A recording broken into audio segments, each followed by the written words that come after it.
ہمیں بھائیوں والا احساس پیدا ہو جائے، جی اپنے اندر احساس پیدا ہو جائے، تاکہ ہم غریب کی غربت کو دور کر سکیں، بیمار کی بیماری کو دور کر سکیں، بیچار کی بیچارگی کو دور کر سکیں، جو مظلوم ہے اس کے ظلم کو اس ظلم سے اس کو بچا سکیں۔ ہر پہلو اس میں آ جاتا ہے، بیوگان ہے، یتیم ہے، مساکین ہے، آپ خود ایک فہرست آپ نے بیان کیا، اور بالکل ایسے ہی ہے کہ یہ نہیں ہے کہ آپ اس کو منحصر ایک آدھی چیز پہ نہیں کر سکتے۔ تو بالاخص ہم روزے کے بارے میں آتے ہیں، تو روزہ جو ہے واقعاً اس میں جو اللہ نے بھوک اور پیاس کی بات رکھی ہے وہ تاکہ ہم غریبوں اور مسکینوں کی بھوک اور پیاس سے یعنی یہ احساس پیدا کرنے کے لیے رکھی ہے، بالکل ٹھیک ہو گیا، تاکہ ہم جب احساس اصل چیز احساس ہے۔ دیکھیے احساس پیدا ہوتا ہے تو انسان نماز پڑھتا ہے، احساس پیدا ہوتا ہے تو روزہ رکھتا ہے، احساس پیدا ہوتا ہے تو حج کرتا ہے، احساس پیدا ہوتا ہے تو خدا کی طرف جھکتا ہے، احساس پیدا ہوتا ہے تو ماں باپ کی عزت کرتا ہے، احساس پیدا ہوتا ہے تو ایک بوڑھے کو ہاتھ سڑک پہ تھام لیتا ہے، احساس پیدا ہوتا ہے تو ایک بچے کو بچانے کے لیے خود کو موت کے منہ میں دھکیل دیتا ہے۔ احساس بڑی اہم شے ہے۔ تو احساس پیدا ہوتا ہے اپنے بچوں کا تو گھر سے باہر نکلتے ہیں اپنے پیٹ کی آگ کو بجھانے کی گھر سے، اور کاروبار کرتے ہیں، معاملات کرتے ہیں، یہ احساس سے جڑی ہوئی تمام چیزیں ہیں۔ بالکل میں کہوں گا کہ ایک شخص جا رہا تھا، پیغمبر مسجد نبی میں بیٹھے ہیں، اس دور کی ظاہر ہے کوئی چار دیواری نہیں ہوتی تھی، کھجوروں کا چھت ہوتا تھا اور سارے سلسلہ تھا۔ ایک شخص نوجوان ہٹا کٹا تھا، وہ بیلچہ سمجھ لیں اس دور کا جو ہتھیار تھا، بیلچہ وہ اٹھا کے مزدوری کے لیے جا رہا ہے۔ تو جو لوگ بیٹھے تھے پیغمبر کے پاس، انہوں نے کہا بھئی دیکھیے یہ اللہ نے کتنی صحت دی، ہٹا کٹا ہے، تو یہ پھر دنیا طلبی کے لیے جا رہا ہے۔ پیغمبر نے کہا آپ کو کیسے پتا یہ دنیا طلبی کے لیے جا رہا ہے؟ آپ نے کیسے یہ بات کر؟ اگر وہ بچوں اپنے روزی نفقے کے لیے جا رہا ہے، تلاش کے لیے، فہو فی سبیل اللہ، وہ اللہ کے راستے میں جا رہا ہے۔ سبحان اللہ۔ اگر وہ اولاد کی پرورش کے لیے آسانیاں پیدا کرنے کے لیے جا رہا ہے، فہو فی سبیل اللہ۔ اور اگر اس طرح گنتے گئے آخر میں آئے کہ اگر سب کچھ اس کے پاس ہے پھر بھی جا رہا تھا کہ اور کچھ حاصل کرے، غربا مساکین یتیموں میں دے، فہو فی سبیل اللہ۔ ہاں اس سے ہٹ کر اگر بات ہے تو پھر کہا فہو فی سبیل الشیطان، وہ شیطان کی سبیل۔ تو اگر دولت بھی آئی ہے تو وہ اس لیے نہیں کہ ہم اس دولت کو اپنے لیے یا اس پہ یعنی سانپ بن کے بیٹھ جائیں، قارون کی طرح بیٹھ جائیں، اس دولت کو اور اس مال کو دوسروں کو حصہ دار بنانا چاہیے، رفع عامہ کے لیے بنانا چاہیے۔ بالکل ٹھیک ہے، میں آگے بڑھنا چاہوں گا، مفتی ماہر جمیل صاحب کے پاس جانا چاہوں گا۔ حضرت ابو ہریرہ رضی اللہ تعالیٰ عنہ سے روایت ہے کہ نبی پاک صلی اللہ علیہ وسلم نے ارشاد فرمایا کہ بہت سے روزہ رکھنے والے ایسے ہیں کہ انہیں روزے کے ثمرات میں بجز بھوکا رہنے کے کچھ حاصل نہیں ہوتا، اور بہت سے شب بیدار ایسے ہیں کہ انہیں رات کے جاگنے کی مشقت کے سوا کچھ بھی نہیں ملتا۔ اگر ہمارے اس حدیث کو سامنے رکھیں اور ایک تو یہ بتائیے گا کہ اس میں نبی پاک صلی اللہ علیہ وسلم ہمیں کیا سمجھانا چاہ رہے ہیں، اور دوسرا کیا احساس یہی ہے کہ اگر ہم دوسرے کے ساتھ ہمدردی، غمخواری، محبت، بھائی چارے کا معاملہ نہیں کرتے تو پھر ہم اس حدیث کی روشنی کے اندر ہمیں بجھ بھوکا رہنے کے اور رات بھر مشقت کرنے کے کچھ حاصل نہیں ہوتا، لیکن اگر وہ ساتھ ایڈ ہو جائے تو پھر ہم اس پہ پورا نہیں اترتے۔ اس پہ ذرا روشنی ڈالیں۔ جی اولا تو آپ کا بہت شکریہ سلام صاحب کہ آپ نے اپنے پروگرام میں مدعو کیا۔ حدیث میں آتا ہے من لم یدع قول الزور والعمل به، جو روزے کی حالت میں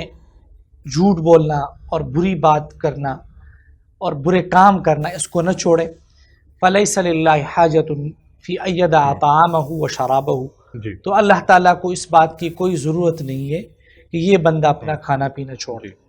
تو اس میں کوئی شک نہیں کہ اسلام میں روزہ صرف اور صرف کھانے پینے سے رکنے کا نام نہیں، بلکہ اس کے علاوہ جو ہمارے اخلاقیات ہے کہ ہم روزے کی حالت میں کوئی جھوٹ نہ بولے، کوئی غیبت نہ کریں، کسی مسلمان کو نقصان نہ پہنچائیں، اپنے ہاتھ و زبان کے شر سے دوسرے کو محفوظ رکھیں، ان چیزوں کی پابندی بھی بہت زیادہ ضروری ہے۔ اور ہمدردی کی بات آئی، حدیث میں اس مہینے کو ہمدردی کا مہینہ قرار دیا گیا۔ حضرت سلمان فارسی رضی اللہ عنہ کی مشہور حدیث ہے کہ جس میں وہ فرماتے ہیں کہ جب شعبان کا آخری دن تھا، رمضان کے مہینے کے جب پہلا دن تھا، تو حضور نے فرمایا یا ایھا الناس قد اظلکم شہر عظیم، اے لوگو تمہارے پاس ایک عظیم مہینہ آیا ہے، شہر مبارکن، یہ بابرکت مہینہ ہے، بالکل ٹھیک، شہر ایسا مہینہ ہے فیہ لیلۃ خیر من الف شہر، کہ جس میں ایک ایسی رات ہے جو 1000 مہینوں سے بہتر ہے، شہر جعل اللہ صیامہ فریضہ وقیام لیلہ تطوعا،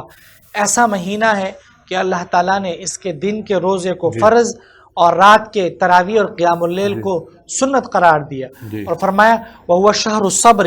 کہ یہ صبر کا مہینہ ہے، وَالصَّبْرُ ثَوَابُهُ الْجَنَّةُ، اور صبر کا ثواب جو ہے وہ جنت ہے۔ فرمایا وَشَهْرُ الْمُوَاسَاةِ، اور یہ ہمدردی کا مہینہ ہے،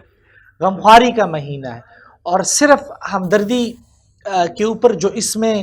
جو ثواب ہے اس کے بارے میں فرمایا کہ من فطر فیہ صائما، کہ جو کسی مسلمان کو روزہ افطار کروائے تو اللہ تعالیٰ اس کو اتنا ثواب دیں گے جتنا ثواب اس روزہ رکھنے والے کا۔ اور فرمایا ومن اشبع، جو دوسرے کو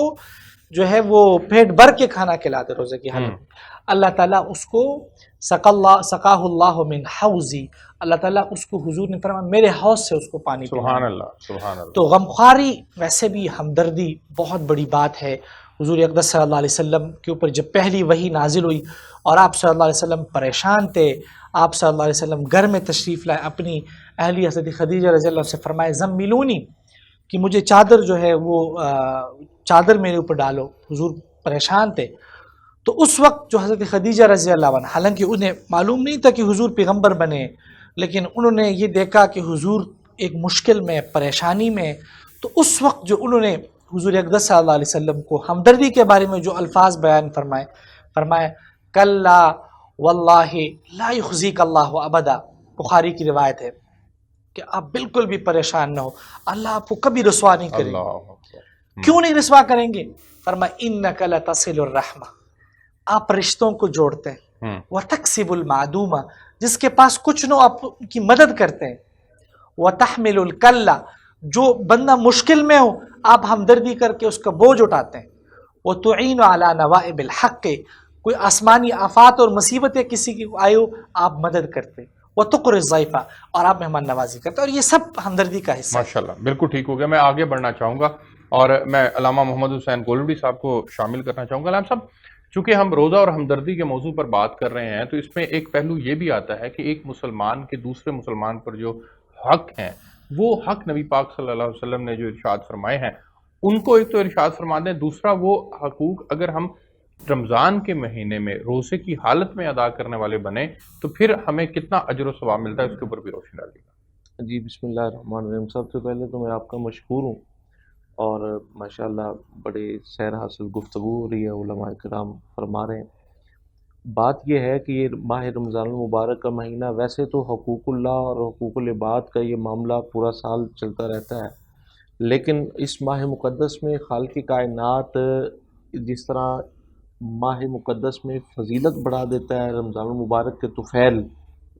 روزہ دار کے لیے یہ خاص طور پہ، بلکہ حضرت ابو ہریرہ رضی اللہ تعالیٰ عنہ کو جو حدیث پاک آپ نے بیان کی ہے، اسی طرح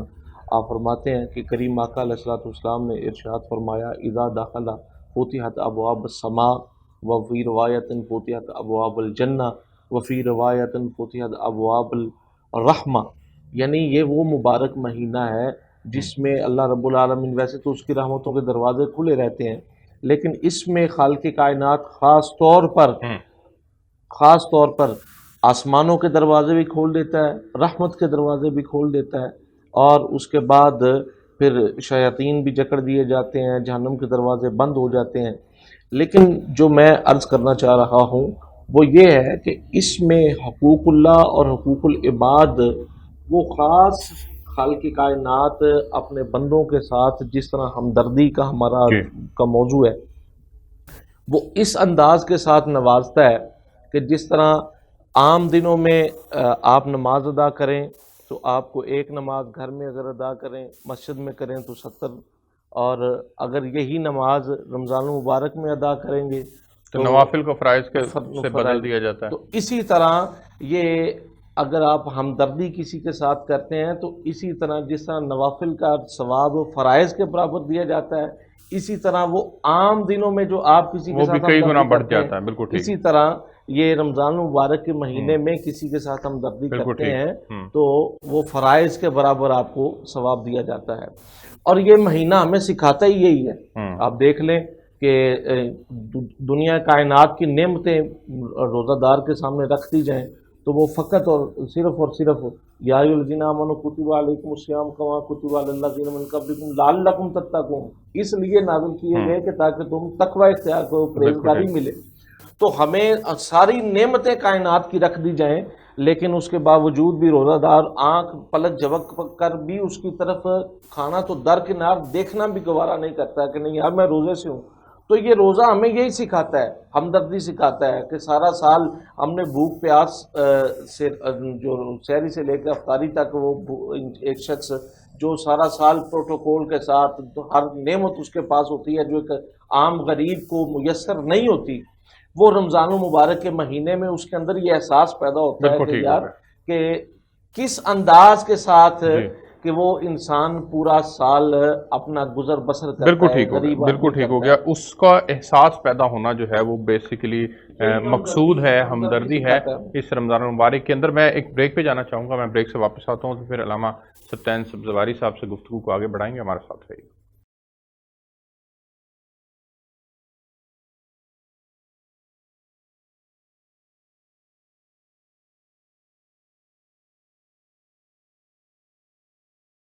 جی ویلکم بیک ناظرین، ہم آج بات کر رہے ہیں روزہ اور ہمدردی کے موضوع پر۔ میرے ساتھ مہمان شخصیات موجود ہیں۔ سر، چونکہ رمضان المبارک سے مقصود یہ ہے کہ ہمیں اللہ کا جہاں قرب حاصل ہو وہاں ہم دوسروں کا احساس کرنے والے بھی بن جائیں، اور ہمدردی کے پہلو کے اندر ایک بات تو واضح ہو گئی کہ روزہ ہماری بہت زیادہ تربیت بھی کر رہا ہے، ہمیں جیسے تزکیہ نفس کا موقع ملتا ہے، ہمیں اپنے نفس کے اوپر جو ہے وہ کنٹرول کرتے ہوئے نہ صرف ہمیں رجوع اللہ کی طرف ہم بڑھتے ہیں، بلکہ ہمیں کئی ایسے معاملات ہیں جس کے اندر ہمیں دوسروں کا احساس ہمارے اندر پیدا ہوتا ہے۔ اور یہ جو افطار کا خصوصی طور پر کہا گیا کہ دوسروں کو افطار بھی کروایا جائے، زکوٰۃ اس مہینے میں لوگ دینا زیادہ پسند کرتے ہیں، خرچ کرنا یعنی کہ دوسروں کے اوپر، تو یہ جو ہماری تربیت کر رہا ہے روزہ، اس تربیت کے پہلو کے اوپر جس میں خاص طور پر ہمدردی کے عنوان سے اخلاقی تربیت ہے، اس پہ روزہ روشنی ڈالیے گا۔ بسم اللہ الرحمن الرحیم۔ ارسلان بھائی، اسلام جو دین ہے اس کا ایک نام علماء نے رکھا ہے کہ یہ دین اخلاق ہے۔ سبحان اللہ، یہ دین اخلاق بھی ہے، اور اسی لیے پیغمبر اکرم نے یہ نہیں کہا کہ میں نماز پڑھانے کے لیے آیا ہوں، میں روزہ رکھانے کے لیے آیا ہوں، میں حج کرانے کے لیے آیا ہوں، بلکہ کہ انما بعثت لاتمم مکارم الاخلاق، میں مبعوث برسالت اسی لیے ہوں کہ تمہارے اخلاق کو بلند کروں۔ اور اللہ رب العزت نے بھی پیغمبر کے لیے یہی کہا انک لعلی خلق عظیم، کہ میرا حبیب تو خلق عظیم کا مالک ہے۔ تو میں سمجھتا ہوں کہ یہ جو اسلام ہے در حقیقت انسان کے اخلاق کو بلند کرتا ہے، اسلام انسان کو مزین کرتا ہے اخلاق حسنہ کے ساتھ، اور اخلاق سیئہ جو ہے بد چیزیں ہیں ان سے انسان کو نکالتا ہے۔ اسی لیے آپ نے ابھی بھی کہا تقویٰ کیا ہے، یہ جو تزکیہ نفوس کیا ہے، روزے کی علت سبب فلسفہ کیا ہے، خود اللہ نے بیان کر دیا، مجھے آپ کو ضرورت ہی نہیں ہے، آپ نے خود بھی پڑھا کہ کیوں لعلکم تتقون، تاکہ تم متقی بن جاؤ۔ اب تقویٰ کیا ہے؟ لوگوں نے پوچھا، مولا علی نے فرمایا، مولا علی سے پوچھا کہ مولا تقویٰ کیا ہے؟ تو ایک تو تقویٰ آپ نے فرمایا کہ تقویٰ وہ ہے جیسے ببول کے درخت پر کپڑا، باریک کپڑا ڈالا جائے اور وہ اسے تندی سے کھینچا جائے، لیکن خیال رہے کہ تار تار نہ ہونے پائے۔ کیکر کے درخت پہ باریک ململ کا کپڑا سمجھ لیں تو کھینچے تار تار نہ ہو، یہ کیسے ممکن ہے؟ یہ تقویٰ ہے۔ لوگ پریشان ہو گئے کہ یہ تقویٰ ہم کیسے کریں گے؟ کہا آپ کے لیے کوئی مشکل نہیں ہے، تقویٰ ہمارے لیے ہے۔ آپ کے لیے تقویٰ کا آپ نے کہا دو کام کر لو، اجتناب المحارم و اداء الفرائض، یہ ہے تقویٰ، واجبات کو ادا کرنا، محرمات سے بچنا۔ تو یہاں آپ کو لعلکم تتقون، تاکہ یہ روزہ 40 دن کی ایکسرسائز، 30 دن کی ایکسرسائز جو آپ سے کروائی جا رہی ہے، 30 دن کی، میں یہاں رک کے یہ بھی بات کرنا چاہتا ہوں، بعض لوگ آپ کی زندگی میں بھی آئے ہوں گے، میری زندگی میں بھی بڑے آئے ہیں، آج ان کی زندگی میں بھی آئے، بعض لوگ کہتے ہیں دل چاہتا ہے عبادت کرنے کو، نمازیں پڑھنے کو، اچھے کام کرنے کو، لیکن کر نہیں پاتے۔ بعض لوگ کہتے ہیں دل چاہتا ہے برائیاں چھوڑنے کو، لیکن چھوڑ نہیں پاتے۔ اللہ نے اس کا ایک حل دیا ہے، ماہ رمضان، روزے کہ آؤ 30 دن ایکسرسائز کرو، لیکن روزے اپنی شرائط کے ساتھ، وہ خلوص اور وہ نیت اور وہ تقویٰ، وہ پرہیزگاری، وہ ساری چیزیں جب آپ اس انداز سے چلو گے تو 30 دن بعد آپ کو انشاءاللہ عبادات کی بھی عادت پڑ گئی ہوگی، اور حرام سے آپ دور ہو گئے ہوں گے، اور یہ بھوک اور پیاس جیسے کہ پہلے بھی عرض کر رہے تھے کہ یہ اسی لیے تھی کہ تاکہ آپ دوسروں کے بھوک اور پیاس سے، اور آپ اپنے سمجھے کہ مال جو آپ کے پاس مال ہے وہ سارا مال آپ کا نہیں ہے، اس سے خیرات بھی کرنا ہے، اسی لیے ایک فطرہ بھی معین کیا۔ بالکل ٹھیک ہے۔ جہاں آپ افطار کی عظمت بیان کی گئی ہے کہ روزہ کھلانے کا کیا فائدہ ہے، آپ اپنے مرحومین کے لیے روزے لوگوں کو رکھوائیں، روزہ کھلوائیں، اور پھر فطرہ دیں۔ ایک روزہ کھلانے پہ بھی خرچہ ہوتا ہے، بالکل ٹھیک۔ افطار پہ بھی خرچہ ہوتا ہے، پھر فطرہ ہے۔ یہ ساری در حقیقت کیا ہے کہ انسان خرچ کرنے پہ، لوگوں پر خرچ کرنے کی عادت اسے پڑ جائے، سبحان اور لوگوں کی ضروریات اس کے ذریعے حل ہو۔ اللہ چاہتا ہے کہ تو دوسرے کا مددگار ہو اور دوسرا تیرا مددگار ہو۔ معاشرہ بڑھتا بھی تب ہے جب ہم ایک دوسرے کے مددگار ہوں۔ اگر ہم ایک دوسرے کے مددگار نہیں ہوں گے یہ معاشرہ آگے نہیں بڑھ سکتا۔ آگے نہیں بڑھ سکتا۔ یہ معاشرے کو آگے بڑھانا یہ بڑا امپورٹنٹ ہے، بڑا ضروری ہے۔ میں حضرت آگے بڑھنا چاہوں گا اور مفتی صاحب آپ کے پاس جانا چاہوں گا۔ ہمیں جس طرح سے ایک دوسرے کے ساتھ ہمدردی کا معاملہ کرنا ہے، جو ہمدردی نہیں کرتے، غیر ضروری طنز کرتے ہیں، غیر ضروری جھوٹ بولتے ہیں، بہتان تراشی کرتے ہیں، دوسرے کی مدد کرنا پسند نہیں کرتے، مقروض کو مہلت نہیں دیتے، قرض اس کا معاف نہیں کرتے، مہلت دینا اور بات ہے، معاف کر دینا اور بات ہے، تو ان تمام لوگوں کے لیے وعیدیں کیا ہیں سر؟ جی، اس میں کوئی شک نہیں کہ جتنی بھی آپ نے ہمدردی کے حوالے سے چیزیں بتائی ہیں، جی شریعت میں ان چیزوں کی حیثیت فرض اور واجب کی نہیں ہے۔ یعنی اگر ایک بندہ ہے، آپ وہ مشکل میں ہے، آپ اس کی مدد کرتے ہیں تو یہ آپ کا ایک اخلاقی فرض تو ہے، لیکن یہ کسی درجے میں جا کے آپ یہ کہہ سکتے جس طرح حدیث میں آیا ہے کہ مسلمانوں کی جو حیثیت ہے وہ ایک جسم کی طرح ہے، اذا اشتکا بعضہ اشتکا کلہ، اگر کچھ کو تکلیف ہو تو سب کو ہو۔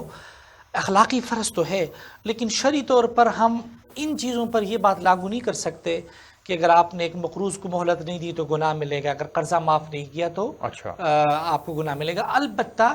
اس کے مقابلے میں اس کے اوپر جو ثواب ملنا ہے، اس کے بارے میں جو تاکید ہے قرآن اور حدیث میں وہ بہت زیادہ ہے۔ جس طرح حدیث میں آتا ہے کہ وہ ان کا ندو قرآن کی آیت ہے، وہ ان کا ندو عسرت فناظر، اگر ایک بندہ مشکل میں آپ اس کو مہلت دے دو۔ اسی طرح حدیث میں آتا ہے ایک بندہ ہے، اس کی جو ہے وہ اس کے اعمال نامے میں سارے گناہ ہی گناہ ہوں گے، لیکن اس کی جو بخشش ہے وہ صرف اس وجہ سے ہوگی کہ اس نے اپنے ملازم کو کہا کہ فلاں کا قرضہ ہے، اس کو مہلت دے دو۔ نہیں حضرت، کیا ایک مسلمان کے دوسرے مسلمان پر حق نہیں ہے؟ نبی پاک صلی اللہ علیہ وسلم کی ایک حدیث ہے جس کا مفہوم ہے، میں اس کی طرف آتا ہوں، 6 حقوق بھی گنوائے ہیں آپ صلی اللہ علیہ وسلم نے کہ بیمار ہو تو عیادت کرے، مر جائے تو جنازہ پڑھے، اگر وہ بلائے تو اس کی خدمت میں حاضر ہو، ملے تو سلام کرے، وہ چھینکے تو اس کی چھینک کا جواب دے، موجودگی اور غیر موجودگی میں اس کی خیر خواہی کرے۔ یہ آپ صلی اللہ علیہ وسلم میں اس کی طرف آتا ہوں۔ میں نے سر آپ سے محض ہمدردی کے لفظ کے اوپر بات کی کہ یہ چیز زیادہ تر اخلاقیات کے دائرے میں آتی ہے، اور کرنے پر فضیلت اور نہ کرنے پر جو ہے وہ کوئی گناہ والی بات نہیں۔ لیکن اگر بات ہم کریں ان گناہوں کی اور ان حقوق کی تو ظاہر سی بات ہے وہ واجب ہے، اور اگر اس کو چھوڑے گا تو اس کو گناہ ملے گا۔ جس طرح سلام کا جواب دینا ہے، یہ جو ہے وہ حقوق میں سے یعنی دعوت قبول کرنا۔ میں چاہ رہا ہوں چونکہ آپ مفتی بھی ہیں اور آپ کا جامعہ اشرفیہ سے تعلق بھی ہے، تو ہمارے ناظرین کی ذرا اصلاح کی غرض سے میں چاہوں گا اور علم میں اضافے کی غرض سے میں چاہوں گا کہ آپ اس پہ روشنی ڈالیں۔ کیا ایک مسلمان بیمار ہو جائے تو دوسرے مسلمان پر اس کی عیادت کرنے کا ثواب تو ضرور ہے، لیکن وہ اگر عیادت نہیں کرتا تو وہ گنہگار نہیں ہے؟ تو وہ حق چھوڑنے، اس کا مطلب ہے کہ جو واجب حق ہے وہ چھوڑ رہا ہے، تو واجب حق کے چھوڑنے کی حد تک اس کو گناہ کہہ سکتے ہیں۔ ٹھیک ہوگا۔ انتقال ہو جائے تو لواحقین سے تعزیت کرنا یہ اس کے لیے ضروری نہیں ہے؟ اس کرنے پر ثواب ہے، حدیث میں آتا ہے جنازے میں شامل ہوگا کی رات کا ثواب ہے، لیکن اگر وہ نہیں جائے گا تو جو حق چھوڑنے کا وبال ہے وہ اس کے اوپر آئے گا۔ کاروبار میں نقصان ہوتا ہے، اظہار ہمدردی بھی کرے نہ کرے، کرنے پر ہمدردی کے زمرے میں آئے گا، اخلاقی طور پر ٹھیک ہو گیا۔ جی بالکل، اخلاقیات سے جڑا یہ کسی غریب مسلمان کی مدد کرنا، یہ کسی مسلمان کے اوپر لازم ہے یا نہیں؟ دیکھیں اگر ہم اس کو اس حد تک بات کریں کہ زکوٰۃ کی حد تک ہو تو ظاہر سی بات ہے، واجب صدقات ہے، صدقہ فطر وغیرہ ہے، اس تک ہے، اور اس کے بعد جو ہے اگر وہ کرتا ہے تو وہ نفلی کے زمرے میں آتا ہے، لیکن اس کے اوپر بھی قرآن نے حدیث میں بڑی فضیلت آئی ہے کہ زکوٰۃ صدقات کے علاوہ بھی ہمیں اپنے اموال میں سے غریبوں کا خیال کرنا چاہیے۔ اگر آپ بقدر استطاعت مسلمانوں سے مصیبتوں کو دور کرتے ہیں اور ان کی مدد کرتے ہیں تو یہ جس کیپیسٹی کے اندر آپ کسی کی مصیبت دور کر سکتے ہیں، مثال کے طور پر کسی دفاتر کے اندر آپ کو کوئی کام پڑ جاتا ہے کسی سے، آپ کے متعلقہ وہ کام نہیں ہے لیکن آپ اس کو گائیڈ کر دیتے ہیں، سمجھا دیتے ہیں، یا جیسے کوئی وکیل صاحب ہیں ان کے پاس کوئی سائل آ جاتا ہے اور وہ اس کی مصیبت کو دور کرتے ہیں، گو کہ وہ اس کے عوض اپنے پیسے بھی لیتے ہیں، لیکن یہ تمام امور جو ہیں یہ ایک مسلمان کے دوسرے مسلمان پر حق کے زمرے میں نہیں آتے۔ آپ حق کے زمرے میں نہیں آتا، ایک اخلاقیات بھی ہے، اس کا ثواب بھی ہے دنیا میں۔ اس قسم کی جب آپ کسی مشکل اٹھاتے ہیں تو بڑا ثواب، جس طرح میں نے حدیث میں عرض کیا کہ عائشہ رضی اللہ، خدیجہ رضی اللہ عنہ نے جو حضور سے فرمایا کہ واللہ لا یخزیک اللہ ابدا، کہ اللہ آپ کو رسوا نہیں کریں گے، یہ نہیں فرمایا کہ آپ نماز پڑھتے اس لیے رسوا نہیں کریں گے، وہ انہیں چیزوں کو گنوایا کہ آپ مخلوق کی مدد کرتے ہیں۔ یعنی کہ یہ جو اگر جب ہم حق کی بات کرتے ہیں، فرض اور واجبات کی ہم بات کرتے ہیں، تو فرائض اور واجبات کا حساب لیا جائے گا، پوچھا جائے گا روزے قیامت میں۔ حضرت اس پہ آپ پہ بھی بڑا امپورٹنٹ نقطہ ہے یہ، میں آپ کا بھی نقطہ موقف لوں گا، لیکن فرائض اور واجبات کا پوچھا جائے گا، لیکن یہ چیزیں اخلاقیات میں آتی ہیں۔ اپنا لیں تو بہت اچھا ہے، نہ اپنائیں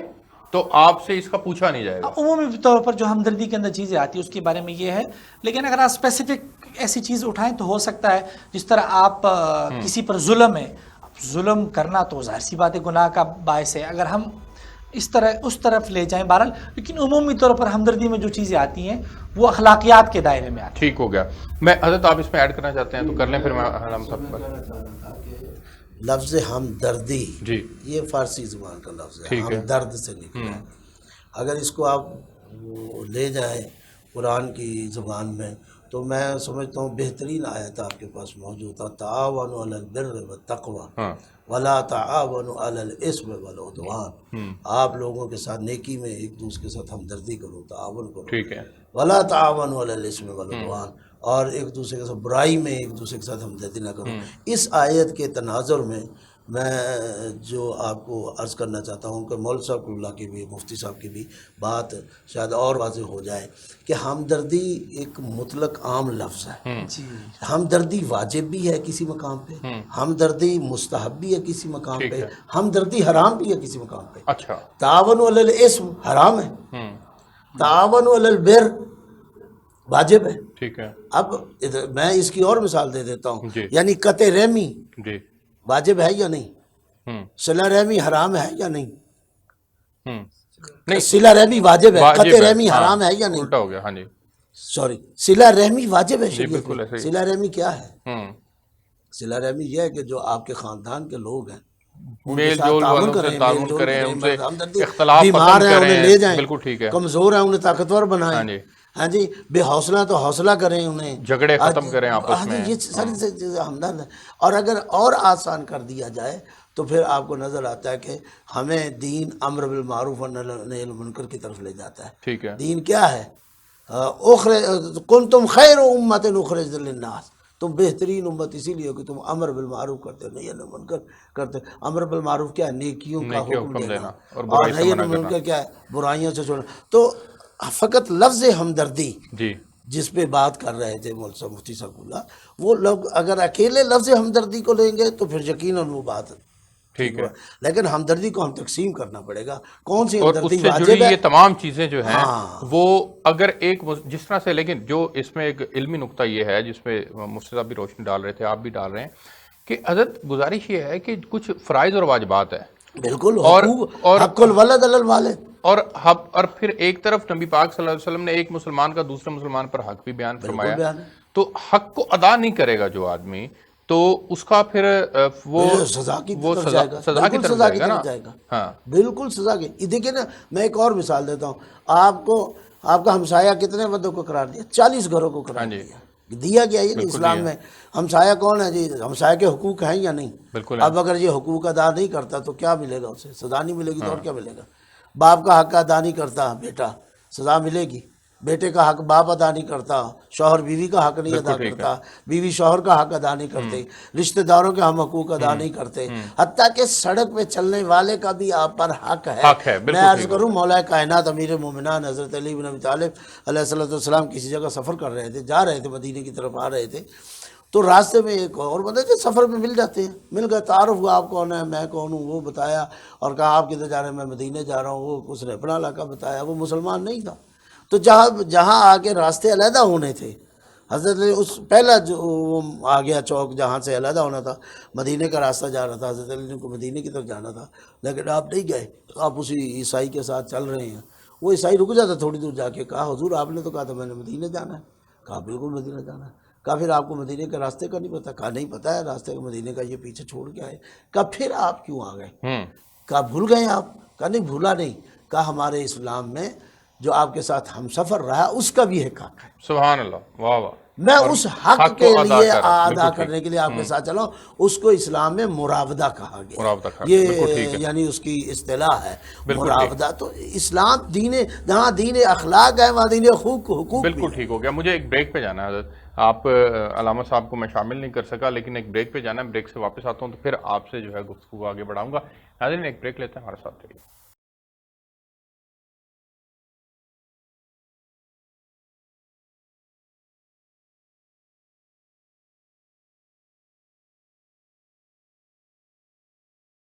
جی ویلکم بیک ناظرین، ہم بات کر رہے ہیں روزہ اور ہمدردی کے موضوع پر۔ نبی پاک صلی اللہ علیہ وسلم کی علامہ صاحب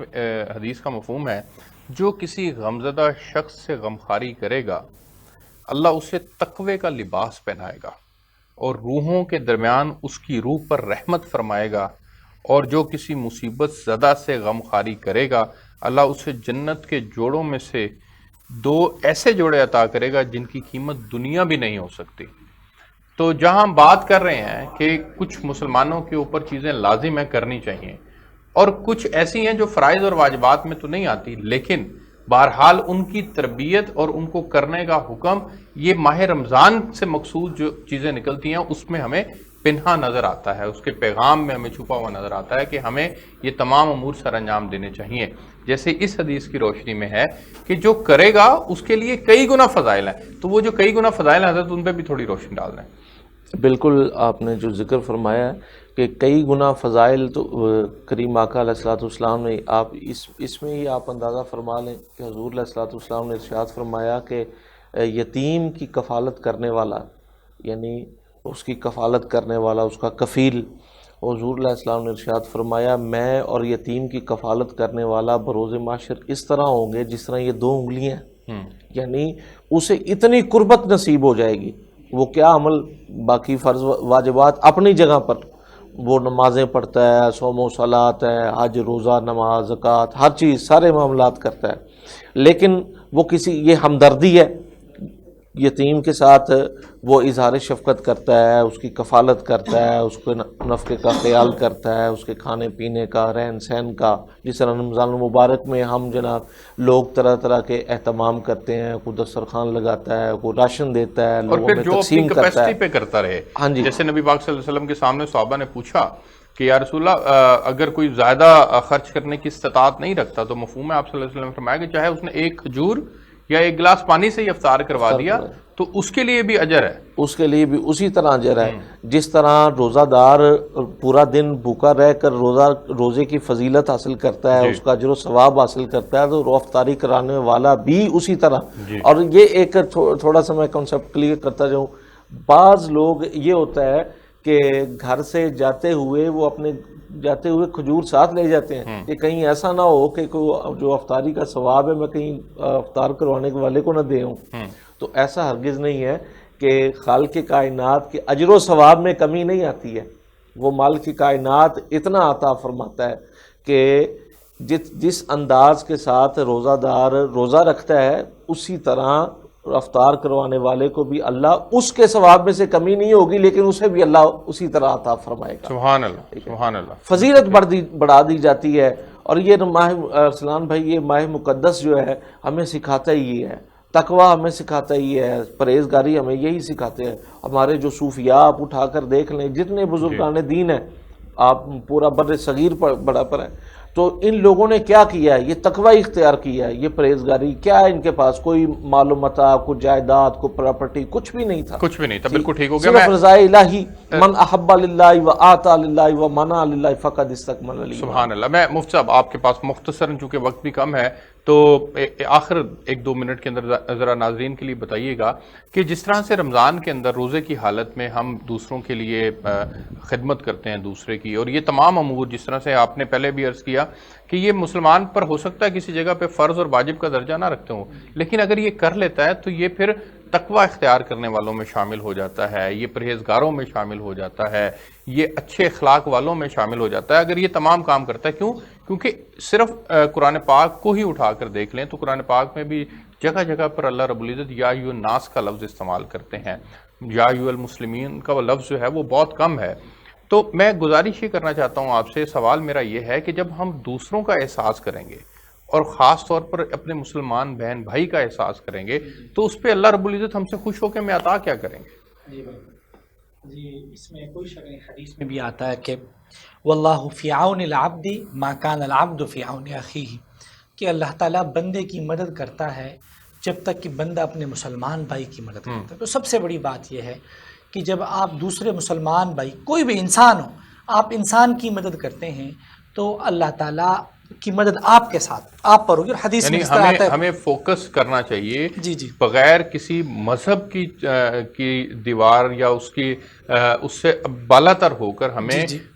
ایک انسان کے ہوتے ہوئے دوسرے انسان کی مدد جی، کرنے بلکہ کی انسانیت سے بھی آگے مخلوق، حدیث میں آتا ہے الخلق عیال اللہ، ٹھیک ہو گیا. کہ جو سب سے جو تمام تر مخلوق ہے یہ اللہ کا کنبہ ہے. فاحب الخلق الی اللہ، اللہ کے نزدیک سب سے محبوب وہ ہے جو اللہ کے اس مخلوق کا خیال رکھے. اس طرح حدیث میں فرمایا ارحموا من فی الارض یرحمکم من فی السماء، زمین والوں پہ رحم کرو اللہ تم پہ رحم کرے گا. اور یہ ہم جب اسلامی تاریخ پڑھتے ہیں، حضرت حسین بن علی رضی اللہ عنہ کے بارے میں آتا ہے کہ جب وہ شہید ہو گئے تو کئی ایسے لوگ تھے کہ ان کے جو راشن تھا، جو ان کا کھانا پینے کی جو اخراجات تھے وہ بند ہو گئے. تو ان کو یہ نہیں پتہ تھا کہ یہ کیوں بند ہو گئے. تو جب معلوم ہوا تو پتہ چلا کہ یہ تو حضرت کی طرف سے یہ سارے جو ہے کھانا پینا ان کے گھروں میں آتا تھا، اور پتہ بھی نہیں تھا کہ حضرت ان کے گھروں میں بھیج رہے ہیں. حضرت کی شہادت کے بعد یہ چیزیں بند ہو گئی. بالکل ٹھیک ہو گیا. حضرت یوسف علیہ السلام کے بارے میں آتا ہے کہ ان سے کہا گیا کہ آپ روزہ رکھتے ہیں اور آپ حالانکہ وانت علی خزائن الارض، آپ کو اللہ نے ایک وزیر خزانہ بنا دیا اور آپ پھر بھی بھوک اور روزہ اختیار کرتے. تو انہوں نے فرمایا کہ میں یہ اس لیے کرتا ہوں، فرمایا کہ ان اشبعت، کہ اگر میں پیٹ بھر کے کھانا کھاؤں اور روزہ چھوڑ دوں تو فانسل جایا، تو میں بھوکوں کو بھول جاؤں گا. تو اس لیے ہماری تاریخ بھی یہی ہے کہ ہم دوسروں کا جو ہے وہ خیال، دوسروں کا احساس رکھیں. میں حضرت آپ کے پاس آنا چاہوں گا اور آخر کے اندر مختصر نظر آئے اس روزے اور ہمدردی کے عنوان سے جو تاکید کی گئی ہے پرٹیکولرلی نبی پاک صلی اللہ علیہ وسلم کی جانب سے کہ ہر مسلمان کو ان امور میں کو لازم سر انجام دینا، اس کے اوپر ذرا روشنی ڈال دیجیے گا. بسم اللہ الرحمن الرحیم. چونکہ اب تو وقت بالکل کم ہے، میں نے پہلے بھی عرض کیا کہ اگر ہم سمیٹ کر دیں ادا الفرائض و اجتناب المحارم، یہ ادا الفرائض میں سب کچھ آ جاتا ہے. ٹھیک ہو گیا. یہ ماں باپ کے حقوق آ جاتے ہیں، بہن بھائیوں کے حقوق آ جاتے ہیں، رشتہ داروں کے حقوق آ جاتے ہیں، ہمسایوں کے حقوق آ جاتے ہیں، مسافروں کے حقوق آ جاتے ہیں، چلتے ساتھ لوگوں کے حقوق آ جاتے ہیں. اور ان حقوق کی طرف توجہ دینا، یاد رکھیں کہ حقوق اللہ کہتا ہے میں معاف کر دیتا ہوں، لیکن یاد رکھیں کہ حقوق العباد جب تک بندے معاف نہیں کریں گے میں معاف نہیں کروں. یعنی کہ بہترین مسلمان وہ ہے جو اس تمیز سے بالا تر ہو کر کہ میرے اوپر فرض کیا اور واجب کیا ہے، بلکہ ہر خیر خواہی کے عمل میں حصہ دار بنے اور وہ ہر دوسرے کا مسلمان کا احساس بھی کرے اپنے. اور پھر جب مسلمان کے احساس کی بات آتی ہے تو پھر رشتہ دار پہلی ترجیح آ جاتے ہیں کہ پہلے اپنے رشتہ داروں کے اندر اس بات کو جو ہے وہ دیکھا جائے اور پھر جا کر آپ ایک اچھے مسلمان بن سکتے ہیں، اور یہی اللہ کا مقصود ہے آپ سے. ایسے ہی ہے. بالکل ایسے ہی ہے. میں عرض کروں کہ اگر ٹائم ہے تو جی پلیز آخر میں عرض کروں آپ کی خدا، حتیٰ کہ مفتی صاحب نے بھی کہا اور حقیقت یہ ہے کہ آپ انسان کی بات کرتے ہیں، انسان کو تو حکم ہے چرند پرند درند ان پہ بھی رحم کریں. حتیٰ کہ جناب موسیٰ سے اللہ نے کہا کہ کل جب آنا تو جو تم سے حقیر ہو اسے لے کے آنا میری بارگاہ میں. اور جناب موسیٰ نبی خدا ہیں، کلیم اللہ ہیں. سوچنے لگے کہ کس چیز کو ایک پکڑتے ہیں میں اسے، ایک کو دوسرے، یہ وہ، اللہ بھی امتحان لیتا ہے. خلاصہ کہ دوسرے دن خالی ہاتھ چل پڑتے ہیں، لیکن راستے میں اللہ امتحان پھر وہ لیتا ہے۔ راستے میں دیکھتے ایک کتا ہے جس کی پچھلی ٹانگیں ختم ہو چکی ہیں اور اسے بیماری سے کیڑے پڑے ہوئے ہیں، ایسا کتے کو کیڑے پڑے مطلب دیکھ بھی نہیں سکتا، تو کہا ہاں یہ حقیر ہے، اس کے گلے میں پٹا ڈال دیا اور رسی لے کے چل پڑے۔ لیکن پھر راستے میں خیال آیا، یہ عصمت انبیاء ہوتی ہے، راستے میں خیال آیا کہ تجھے کیا حق حاصل ہے کہ تو کسی کو حقیر سمجھے، اس کا بھی خالق وہی ہے جو تیرا خالق ہے۔ بس اس رسی کو کھلا چلے گئے، کہا موسیٰ اکیلے آگے، میں نے کہا تھا حقیر کا لانا، کہا مجھے اس کائنات میں اپنے سے زیادہ کوئی حقیر تیری بارگاہ میں نہیں ملا۔ کہا وہ کتا جو تھا، کہا اس کو چھوڑ دیا اس لیے کہ وہ اس کا بھی تو خالق ہے، کہا تیرا امتحان تھا، اگر اسے تو لے آتا آج میں تیرے سے نبوت لے لیتا۔ بات کرنے کا عرض کرنے کا مقصد یہ ہے کہ ایک جانور کا بھی آپ پر حق ہے۔ اسلام سلامتی ہے، اور یہ سلامتی فقط انسان کے لیے نہیں ہے، یہ سلامتی کائنات کے ہر ذرے کے لیے۔ بہت شکریہ آپ تینوں مہمانوں کا، بہت شکریہ۔ ناظرین آپ نے پروگرام دیکھا، ہم نے روزہ اور ہمدردی کے موضوع پر آج تفصیل سے بات کی۔ ہمیں اجازت دیجیے، آپ سے کل ایک نئے موضوع کے ساتھ ملاقات ہوگی، تب تک کے لیے اللہ حافظ۔